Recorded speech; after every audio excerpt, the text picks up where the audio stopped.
All right, hey, welcome to Whiteboard Christianity. We are doing the series, obviously, in this classroom. Today we're going to talk about Abraham counted righteousness before he was circumcised. These are many things having to do with baptism in this particular classroom, and I appreciate you being here. If you're on YouTube, thank you for coming. This will just be a general topic, but very, very important to the baptism faith-only conversation. So with that, let's dive in. So Abraham, everybody knows who Abraham was, right? Father of Christians, right? And it says, he knew Melchizedek and he offered to Melchizedek the whole 9 yards. And so what happens often in the faith-only camp and when I say faith-only, I'm talking about people who believe that you can accept Christ in your heart for salvation. And then the other camp of people who believe you have to be baptized. This is a convoluted conversation. And what do I mean by that? I mean, a lot of people will say that because Abraham was counted righteous before he was circumcised, because a lot of people like to equivalate baptism to circumcision. So I'm hoping to clear some of that up. Now, once again, I want you to go do your own work. Don't just take my word for it. Get in there, dig in, and find out if I'm correct. This is my conviction. This is what I've come to understand. This is what I believe to be true. But you've got to find what you believe to be true. Never, ever let the guy up front dictate what you think. That's up to you. So as we come into Abraham counted righteous before circumcised, so let's talk about circumcision and baptism, and let's talk about Abraham for a minute, because this is really much simpler than it might appear. So,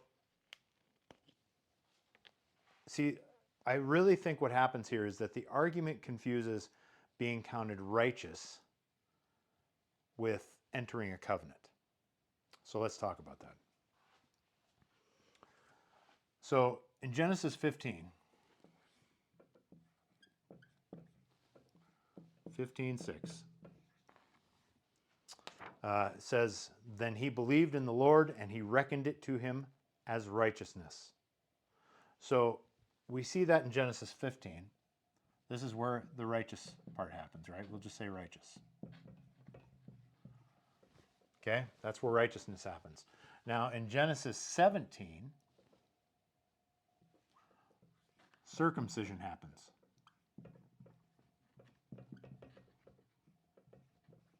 Excuse my spelling. So Genesis 15 is where it's reckoned to him as righteousness. Genesis 17 is where circumcision happens. Now, God counted Abraham righteous because he trusted Abraham. Abraham had proved himself to be trustworthy, right? Circumcision did not earn Abraham's righteousness. That's the determining factor here. Something else earned righteousness to Abraham before circumcision, right? So what people often skip is the fact that when God later commanded circumcision here, what happened? Obedience. This is important. For one, Abraham didn't get to skip it. And when God reckoned to him as righteousness due to his trust in Abraham, but when it was commanded, Abraham obeyed. So Abraham never treated faith as a reason to ignore God's instructions. And these were God's instructions. And Abraham did not shirk them. Okay? So what does that bring us to? This is actually not a super in-depth topic. It seems very complex on the surface, but it's not. Okay? So faith came first.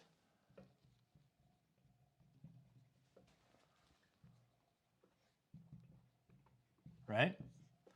Faith came first. Obedience followed. Sounds kind of like baptism. So as we continue on, let's flip the board for a second.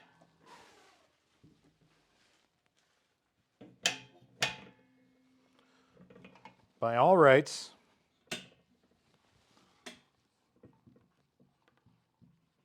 circumcision did not save Abraham.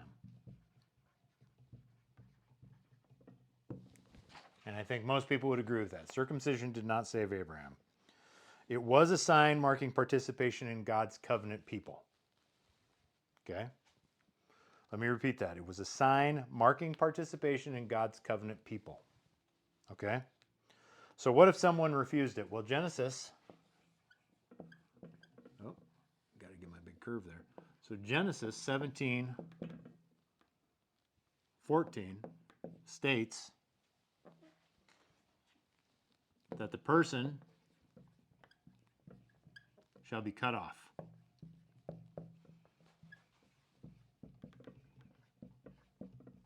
Who refuses? Okay? So you got Genesis 17:14. The simple truth was that the sign didn't save. Rejecting the sign meant rejecting the covenant. Okay? So here we've got circumcision didn't save Abraham, but in Genesis 17:14, the person who refused circumcision, who refuses it, shall be cut off. Cut off from the covenant people. Cut off. So it was important. So ultimately, the difference between... Here, let me get the red pen. Oop, wrong red pen. Ultimately, I told you this isn't a super long or in-depth subject. Ultimately, the difference between baptism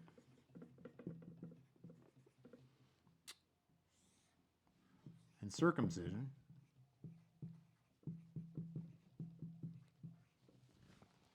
was that circumcision didn't save you. Okay? Circumcision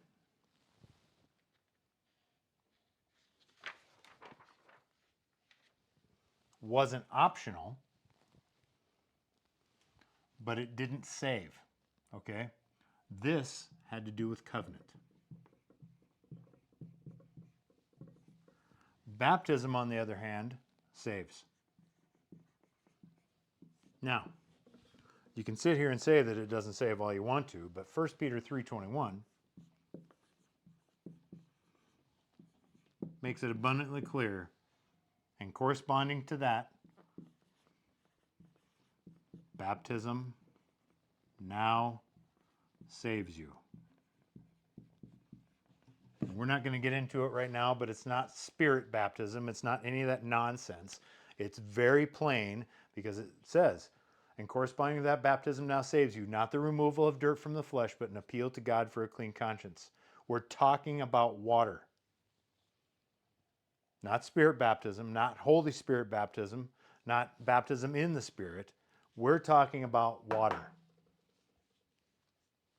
So let's back up and just a quick, since it's so short, let's back up and just talk. So Abraham was counted as righteous before he was circumcised, and the argument is that because he was counted as righteous before circumcision, we are counted righteous before baptism, which is not true because here he was counted righteous. Faith came first. And in chapter 17, circumcision demanded obedience, God's instruction, right? As a result, also in Genesis 17, it said straight up, a person shall be cut off who refuses circumcision. Circumcision was their entrance into covenant. Baptism is our entrance into salvation. Both required, both needed faith first. But baptism, which by definition is obedience to the command, is what saves you. They are not the same. So please don't confuse them. Get in there and take a look. This is a very common argument thrown out there, I think, often to try and confuse people. It is very simple. And I'll see you in the next class.